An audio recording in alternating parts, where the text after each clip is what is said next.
নহয় তাৰমানে জনগণ যেনেকৈ ওলাই আহিছে নীতিন নবীনজী আহিব বুলি খবৰ পায়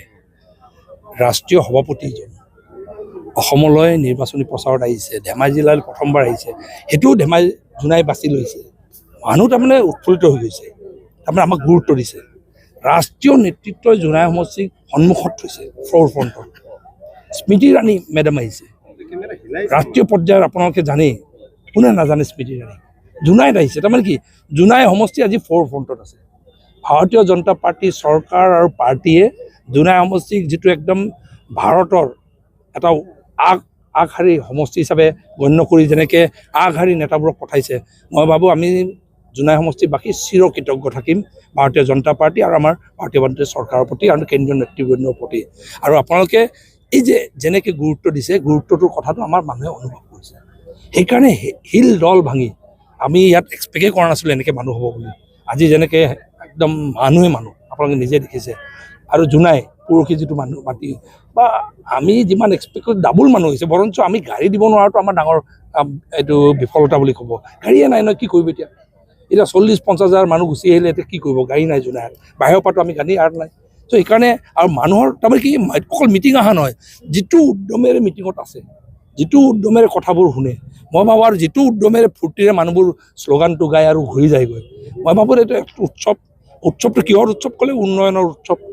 ভাৰতীয় জনতা পাৰ্টীক অসমক সুৰক্ষা কৰাৰ যিটো সংকল্প লৈছে সেই সংকল্পক লৈ আগ্ৰহী উৎসৱ হিচাপে মানুহ আছে আকৌ চৰকাৰ ডক্টৰ হিমন্ত বিশ্ব শৰ্মাক আকৌ মুখ্যমন্ত্ৰী পতাৰ উৎসৱ ভাৰতীয় জনতা পাৰ্টীক পুনৰ বিপুল ভোটত ভোট দি জয়যুক্ত কৰি চৰকাৰ আনি অসমৰ উন্নয়ন আৰু আগুৱাই নিয়াৰ এইটো এটা উৎসৱ পূৰ্বতকৈ মোহন পেগু ডাঙৰীয়াৰ কনফিডেন্স লেভেলটো এইবাৰ বাঢ়িছে নেকি কিয় নাবাঢ়িব এইখিনি জনগণ যদি এনেকৈ থাকে যিকোনো মানুহৰে কনফিডেন্স লেভেল বাঢ়িব আজি যদি আপুনি ভাবি চাওক চকী যদি খালী হ'লেহেঁতেন আধা মানুহ যদি হ'লেহেঁতেন যিমান বলিষ্ঠ নাটক কৰিলেওতো ভাই কনফিডেন্স লেভেলটো নাথাকেতো কিন্তু জোনাই মিটিংটোত যিমান আশা কৰিছোঁ তাতকৈ যদি আধা আহিলেহেঁতেন আমাৰো বেয়া লাগিলেহেঁতেন নীতিন নবীনজীয়ে যদি ক'লেহেঁতেন পেগুজি क्या है आदमी नहीं है अरे उल्टा নীতিন নবীনজীয়ে কৈছে ये तो धमाका हो गया इतना आदमी आ गया দুজন মানে ধেমালিকে কৈছে ইমান মানুহ বেছি হৈ গ'ল জোনাই মাটিটো অলপ বহি গ'ল নেকি বুলি কৈছে চ' এনেকৈ তাৰমানে কি মানুহৰ তাৰমানে ফূৰ্তি উৎসৱ আৰু চাব এইকাৰণে এইবাৰ তাৰমানে আপোনালোকে নজৰ ৰাখক প্ৰত্যেকটো ভোট চেণ্টাৰ নজৰ ৰাখক আৰু জোনাই সমষ্টিত নজৰ ৰাখক ৰেকৰ্ড ভোটত আমি জয়যুক্ত আৰু দুই এটা বিক্ষিপ্ত ঘটনা ঘটি আছে যিটো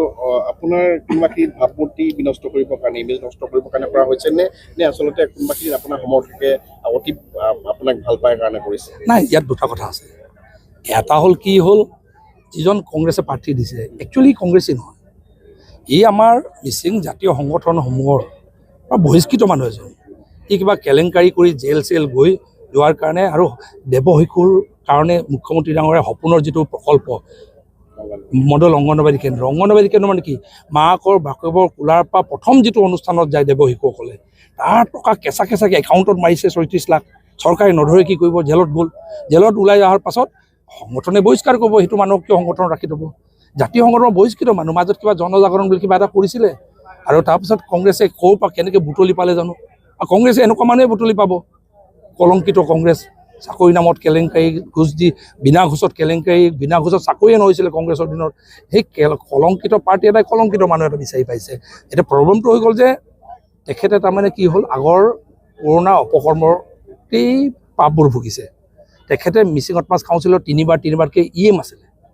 তেতিয়া যিখিনি অপকৰ্ম কৰিছিলে সেই সময়ত ইলেকশ্যন তেখেতৰ নিজৰ MSC ইলেকশ্যনত কি হৈছিলে তেখেতৰ এজন অপনেণ্ট আছিলে হীৰেণ কুটুম বুলি তেখেতৰ ঘৰ চলাত কৰি ধ্বংস কৰি পেলাইছিলে ঘৰ আৰু তেখেতসকলৰ পৰিয়ালে হীৰেণ কুটুমৰ পৰিয়াল গোটেই খানদানে জুয়ক অগ্নিক সাক্ষী কৰি হাও দিছিলে তেখেতে আজি যেনেকৈ আমাক কষ্ট দিছে তেখেতে ভৱিষ্যতে এদিন এই একেই ফল পাব বুলি মই দেখিছোঁ যে তেখেতৰ সেই হাওটো এতিয়া তেখেতৰ গাত লম্বিছে আৰু এক প্ৰকাৰ চাবলৈ গ'লে কি হয় কংগ্ৰেছী মানুহখিনি চব ইয়াত তাৰমানে কি 30-35 হাজাৰ ভোট আগৰ পৰা কংগ্ৰেছী আছিলেই আগৰ পৰা আমি যিমান কষ্ট কৰি ভাল কাম কৰিলোঁ সেই ভোটটো আগত নাপাওঁ কিন্তু এইবাৰ কি হৈছে কংগ্ৰেছী মানুহ এটা যদি পালেহেঁতেন টিকেটটো তেতিয়া সেই ভোটটো কংগ্ৰেছীয়ে পালেহেঁতেন কিন্তু এইবাৰ কংগ্ৰেছী মানুহে পোৱা নাই নহয় টিকেট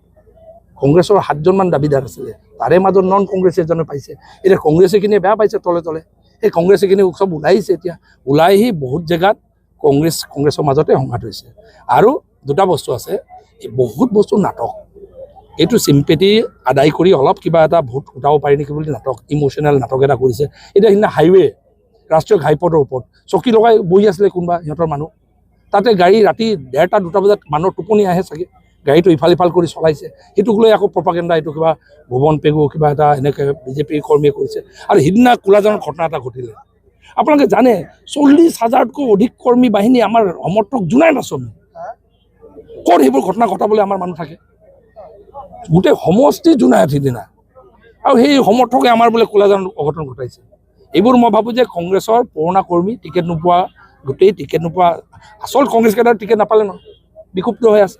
চ' চাগে ক'ৰবাত এনেকুৱা সিহঁতৰ ভিতৰৰ সংঘাত, সেইটোৰ কাৰণে আমাক আকৌ বদনাম কৰি কিবা চিম্পেটি আদায় কৰিব বিচাৰিছে। মই ভাবোঁ যে এইবোৰ ৰাইজে এইটো চব দেখি আছে।